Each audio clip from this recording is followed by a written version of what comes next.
So the second is shmias ha'ozen. Listen with your ears. So that brings out the question, what else do you listen with?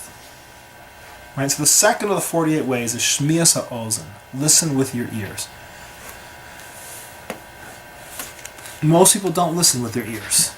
Most people listen with their attitude. They listen with their opinion. They listen with their political position. They listen with, their spleen, right? You listen with how you feel that day. That if someone comes in and says something to you, your mind, your brain, your life, you instantly filter it through however you look at the world, right? If you're a leftist, you hear everything through the vein of a leftist.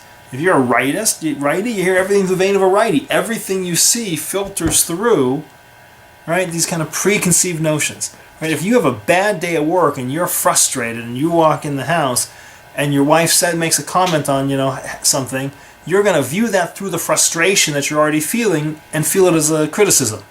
If you had walked in an absolutely upbeat, chipper mood and she said the same thing, you might have viewed that through your euphoria and seen it differently.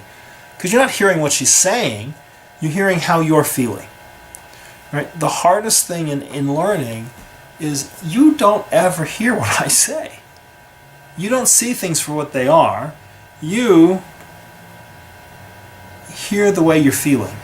You hear with the way the way you want to see that, and you prejudge before it even gets to you. The hardest thing is to learn how to listen with your ears. To get past the superficiality of something and try to ask yourself, what's the essence of this? What is she actually saying? What's she trying to get across to me? Right?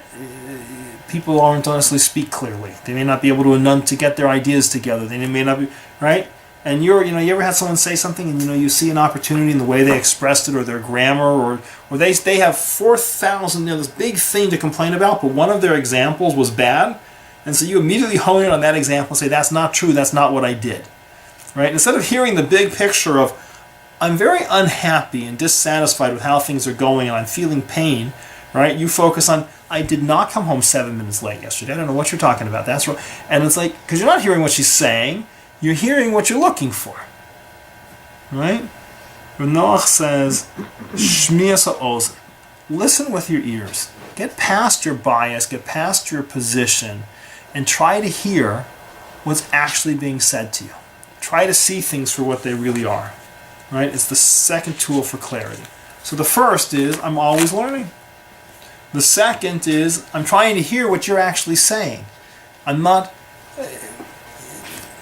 your little girl is going to come and tell you things. She's not going to express them clearly. She doesn't know how to express them clearly. But it's important for you to listen and try to figure out what's she actually trying to get at. Right? What she asks, what's really bothering Rashi here? That's where you have a real conversation. Same thing with your wife. Same thing with anybody that you have to deal with. Right? Your ideas should not be filtered. You should always be trying to say what's really happening here. What's the MS? What's the truth?